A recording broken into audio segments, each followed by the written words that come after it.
Lo conversamos tempranito o anunciamos que íbamos a conversar de este tema, de la sentencia. Se pronunció un tribunal en Australia sobre la extradición de Adriana Rivas, la secretaria Manuel Contreras, la comandante Chani, torturadora del régimen del general Pinochet, de la dictadura cívico-militar, y que hace mucho tiempo está rehuyendo de la justicia chilena. Y lo que sucedió ayer es un granito de arena de esperanza por el avance en la justicia y en la reparación de tantas personas que vieron impactadas, de miles de chilenos que vieron impactada su vida por esta dictadura, ¿no es cierto? Vamos a conversar con Francisco Ugaz, abogado de Derechos Humanos de Caucoto, abogado junto a Nelson Caucoto. Francisco ha estado representando a los familiares de Fernando Antisli, como Jan Berríos, Horacio Cepeda, Héctor Vélez, Fernando Navarro y Reinalda Pereira. ¿Cómo está, Francisco?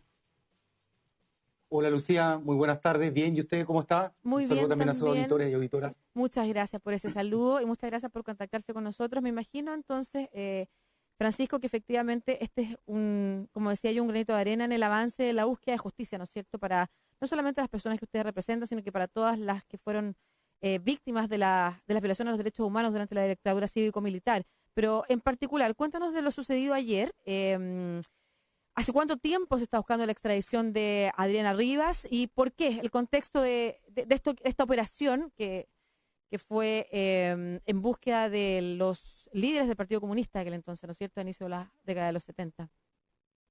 Bien, la decisión que se adoptó ayer fue una decisión de segunda instancia adoptada por Mm. la Corte Federal de Australia del Registro de Nueva Gales del Sur. Esta decisión confirma una decisión de primera instancia por la cual en octubre del año pasado el juez Stewart había señalado que correspondía dar lugar a la extradición de Adriana Elcira Rivas González por los 7 cargos que se habían formulado contra ella como coautora de secuestro calificado en perjuicio de las víctimas que usted ya ha individualizado. Mm. Eh, Esta decisión claramente es muy importante para nosotros, la valoramos, es un granito de arena específicamente que nos aporta a esta búsqueda de verdad, justicia, a esta lucha contra la impunidad que han dirigido los familiares de las víctimas de la dictadura y las mismas víctimas sobrevivientes desde la misma época en que ocurrieron estos hechos y hasta el día de hoy. Yo le comento que Adriana Rivas estaba siendo buscada desde el año 2012. Ella se había dado la fuga. Ella se encontraba procesada en los siguientes casos. En Conferencia 1 por el secuestro calificado de don Víctor Díaz. Se encontraba procesada también en Conferencia 2 por los secuestros calificados de Nicoyán Berrío, Horacio Cepeda, Fernando Ortiz, Fernando Navarro y Héctor Vélez. Y además en el procedimiento Conferencia 2, cuaderno especial de Reinalda Pereira. ¿Ya? Estaba procesada como coautora de los secuestros calificados perpetrados en perjuicio de todas esas víctimas. Se dio a la fuga, todavía no sabemos cómo se dio la fuga. Ella se encontraba procesada con libertad provisional bajo fianza, Aquí en Chile. estaba con orden de arraigo nacional aquí en Chile. Claro. Aquí en Chile. Y con la obligación de concurrir al tribunal mensualmente a firmar como medida cautelar personal. Sin embargo, se advierte ya el año 2012 que ya deja de concurrir. El ministro Miguel Vázquez Plaza, quien estaba sustanciando esas causas en aquel entonces, constata esta situación. Y posteriormente, al realizar ciertas búsquedas a través de la Policía de Investigaciones, no la pudo encontrar, se pudo determinar que ella ya se encontraba en Australia y en donde ella había ya vivido con antelación. Claro. Claro. Como muchos, Y, como muchos agentes vinculados a la DINA y a los operativos que en Chile se hicieron contra ciudadanos y ciudadanas vinculadas a partidos políticos, por ejemplo, como el Partido Comunista. Por supuesto, por supuesto. Y el año 2013 el ministro Miguel Vázquez pide la extradición a la Corte Suprema, eleva los antecedentes a la Corte Suprema a través de su sala penal entre enero y abril, dicta 2 resoluciones a través de las cuales concede esta extradición. Y mire, imagínense, desde esa época hasta el día de hoy ha transcurrido mucho tiempo y tenemos al día de ayer especialmente esta resolución de segunda instancia que viene a confirmar la decisión de la justicia australiana en orden a dar lugar a la extradición y rechazar su recurso de apelación que había interpuesto ya previamente. Claro, la labor criminal que llevó a cabo Adriana Elcira Rivas González se circunscribe específicamente a los hechos que ocurrió en perjuicio de estas víctimas cuando ella formaba parte de la Dirección de Inteligencia Nacional. Era una agente operativa, fue secretaria, claro, de Manuel Contreras, director general de la DINA, director nacional de la DINA, y también fue agente operativa. Y eso está señalado y declarado por diversos agentes que prestaron sus testimonios en el proceso, incluso Hernán Morales Salgado, que era un exfuncionario del Ejército, le tocó armar la Brigada Lautaro y que la reconoce ella como una agente operativa. Claro. O sea, que ella y otros pares que también formaban parte de la misma DINA, de la Brigada Lautaro, y que eran operativos también, que reconocen que ella realizaba este tipo de labores Sí, y podemos criminales. hablar del operativo en particular en el que se encuentran involucradas las víctimas que ustedes están, o sea, de las familias que ustedes están representando. Sí, Un poco claro. también para Mire, contextualizar, porque sí. a mí me interesa algo que es bien importante, ¿ah? Que efectivamente tiene que ver con reconocer lo que usted señalaba, cuánto tiempo llevan buscando algo de verdad, justicia y reparación, y de la calaña de personas de las que nos estamos refiriendo, ¿no es cierto? ¿Qué tipo de operativos llevaban a cabo? Es importante mencionarlo, me parece, para que sepamos la magnitud del dolor todavía de esas familias que aún siguen buscando justicia. Claro. Mire, le comento que la Dirección de Inteligencia Nacional, que fue un organismo represivo que existió especialmente entre los años 1974 y agosto de 1977, durante este tiempo desarrolló su persecución en contra de los disidentes de la dictadura y que eran partidarios de la Unidad Popular, por partidos políticos. Y el año 1976 fue el turno del Partido Comunista especialmente. ¿Ya? Una persecución especializada respecto de las directivas del Partido Comunista, ¿ya? Que no solamente, por cierto, estaba desarrollando la Dirección de Inteligencia Nacional, sino que también tenemos, por ejemplo, el Comando Conjunto Antisubversivo, que también estaba operando paralelamente en aquella época. Pero volvamos a la DINA. En esa época, el año 1976, son hechas desaparecer, se empleaba por la DINA como mecanismo de actuación la desaparición forzada de personas, precisamente las directivas que se sucedieron en ese año del Partido Comunista. Es así, por ejemplo, que el primer hecho de los que motivaron la extradición de ella data de mayo de 1976, cuando es secuestrado don Víctor Díaz, que era secretario general del Partido Comunista. Él se encontraba en un domicilio escondido en calle Belo Horizonte, de la comuna de Las Condes, y fue perseguido y encontrado por agentes de la DINA y lo toman detenido y lo llevan primero a Villa Grimaldi y posteriormente al cuartel Simón Bolívar. ¿Ya? En el caso de las otras víctimas, estas son detenidas especialmente entre los meses, en el mes de diciembre de 1976, esta era ya la última directiva que estaba en ese año del Partido Comunista, y ahí es donde caen detenidos especialmente don Fernando Ortiz, don Lincoln Berrío, don Horacio Cepeda, don Fernando Allende y también don Héctor Vélez, además de don Waldo Pizarro, también cayó en esa época, y doña Reinalda Pereira. ¿Ya? Reinalda, que además estaba embarazada, recordemos eso. Estaba embarazada, efectivamente. Sí, estaba tenía 29 embarazada años y estaba embarazada de su primer hijo. Así es, tal cual como usted lo refiere. Y bueno, son detenidos en distintos lugares de Santiago, en la vía pública, especialmente casi todas las víctimas que yo le he nombrado, y fueron trasladadas especialmente al cuartel de Simón Bolívar. ¿Ya? El cuartel de Simón Bolívar fue un cuartel que se vino a descubrir recién por el año 2007.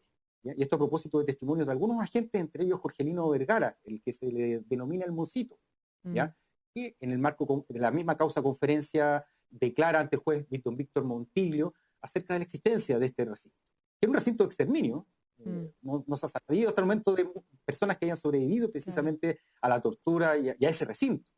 Y ahí es donde fueron llevadas todas las víctimas y fueron sometidas a interrogatorios, a torturas cruentas, terribles, la verdad. Y que en definitiva, una vez muertas las víctimas, las introdujeron en sacos. En sacos, los cerraron estos sacos, ataron estos sacos a rieles y posteriormente los subieron a un helicóptero en Peldehue, y lo que se presume es que fueron trasladados precisamente en estos helicópteros hacia el mar en donde fueron lanzados esos cuerpos. Ese fue el plan intelectual que desarrolló la DINA respecto de estas personas, y la detención y tortura de estas víctimas es donde intervino Adriana Elcira Rivas González como agente operativo. Otra cosa importante que hay que mencionar respecto a Adriana Rivas es que no ha mostrado nunca arrepentimiento de los hechos. Ha negado participación en algunos, pero no ha mostrado arrepentimiento respecto de la vulneración de los derechos humanos, el haber cometido tortura por parte de funcionarios del régimen cívico-militar, ¿no es cierto? El régimen militar, pero la dictadura cívico-militar que había en Chile, y me parece que es un dato fundamental también a la hora de revisar el juicio. Efectivamente, ella nunca ha expresado, primero ella desconoce responsabilidad en estos hechos. Ella dice que no era una agente operativa, ella dice que no participó. Claro. Pero lo que sí también, como usted bien dice, ella nunca ha expresado arrepentimiento, por el contrario, ella ha normalizado este tipo de conducta. Claro. Desgraciadamente, eso es un patrón de comportamiento bastante común en los agentes de la dictadura. Sería importante que pudiesen repensar precisamente esa forma en que se están comportando, porque nuestra sociedad requiere esa verdad y requiere esta justicia para que, en definitiva, podamos vivir en cierta paz, que se Sí, vio totalmente alterada producto de esta actuación criminal. sí, a mí me interesa como mencionar, como aclarar aquello cuando digo que no ha mostrado arrepentimiento, es porque ella se ha referido en entrevistas a las torturas em, de las que fueron víctimas tantas personas en Chile y ella ha relevado lo importante que era efectivamente actuar de esa manera. Si bien no asume responsabilidad particular en los casos de los que se le está acusando, ella ha manifestado haber estado de acuerdo o estar de acuerdo con cómo se actuó en esa época.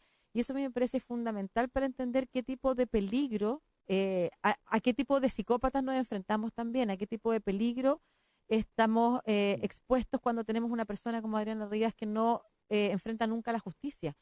Y eso me parece importante y por supuesto que me parece importante también en el marco de un país que no avanza o que avanzó algo, pero que tiene mucho pendiente todavía en materia de verdad, justicia y reparación para poder llegar a decir nunca más realmente. O sea, qué difícil es decir nunca más cuando de partida hace, digamos, 2 años, desde la última vez que una vez más las fuerzas de orden y seguridad de un Estado eh, realizan acciones que vulneran periódicamente y al parecer además formadas para aquello, ¿no es cierto? Porque se repiten las prácticas, pero, pero nos falta mucho por avanzar y ahí también seguir avanzando en estos casos con justicia es fundamental, pero no ha sido fácil y no va a seguir siendo fácil porque usted comentaba, Francisco, de este fallo en segunda instancia. Quedan todavía otros fallos antes de poder tener efectivamente a Adriana Rivas enfrentando la justicia en Chile. Es muy probable que ella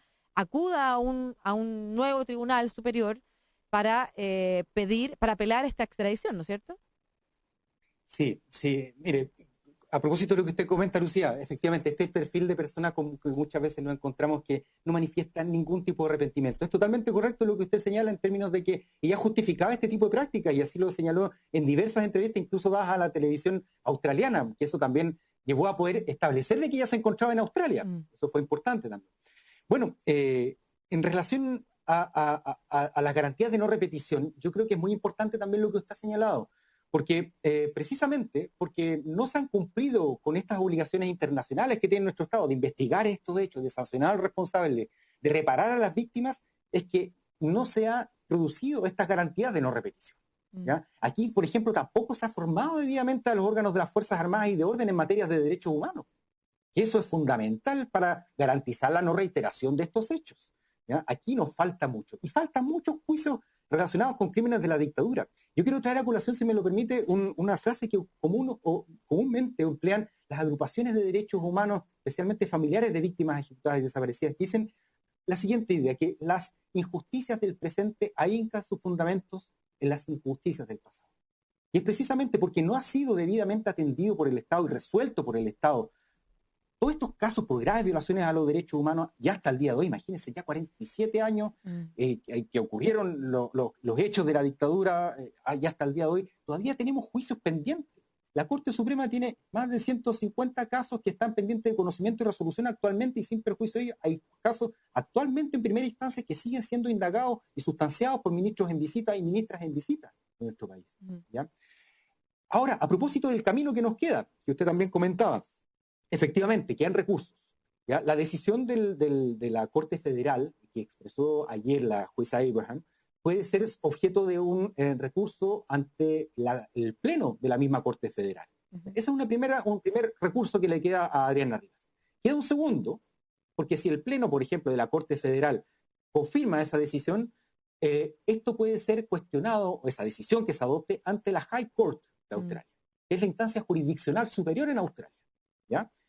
Ahora bien, también una vez acabadas las instancias jurisdiccionales quedaría una posibilidad de que administrativamente no se diera lugar a la extradición, que es una decisión del General Attorney, que es una especie de fiscal nacional nuestro, que es el que en definitiva en este procedimiento de extradición es quien ha representado al Estado chileno en el procedimiento de extradición, como he señalado, y en la persecución de Adriana Rivas en este contexto. Entonces, por ejemplo, por razones humanitarias, podría no dar lugar, a través de esa decisión administrativa, a la extradición General Attorney, ¿ya? Pero la verdad es que es bastante complejo, porque como le he dicho, él ha sido el que ha representado al Estado chileno en la persecución penal de Adriana Rivas en este procedimiento de extradición, ¿ya? Así que quedaría en esas instancias. Francisco, ¿de cuántos plazos estamos hablando? Mire, de plazos, eso es una pregunta que nosotros también le hemos consultado a las personas que nos están asesorando allá y la verdad es que es bastante relativo.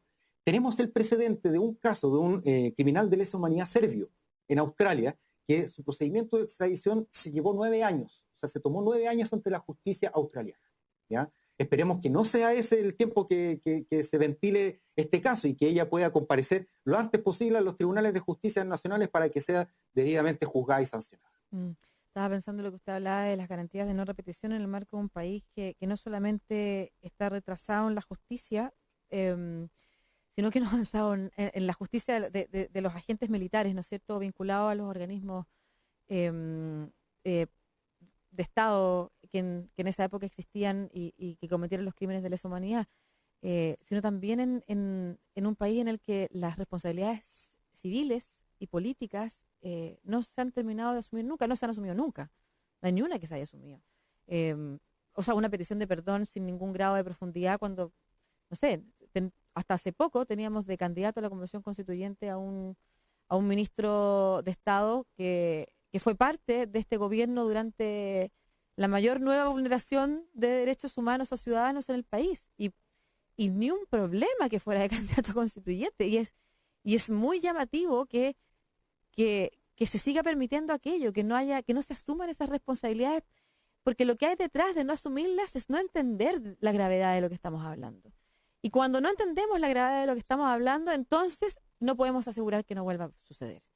Y por eso es tan importante la labor que ustedes realizan y, y el esfuerzo, además, los años que llevan persiguiendo, por ejemplo, en el caso de Adriana Rivas, ¿no es cierto?, su extradición, y por supuesto a través de ustedes también la fuerza, el coraje para esas familias que en este caso son las familias de Fernando Ortiz, Licoyan Berríos, Horacio Cepeda, Héctor Vélez, Fernando Navarro y Reinalda Pereira, pero de todas las familias que fueron víctimas de violación de los derechos humanos en Chile.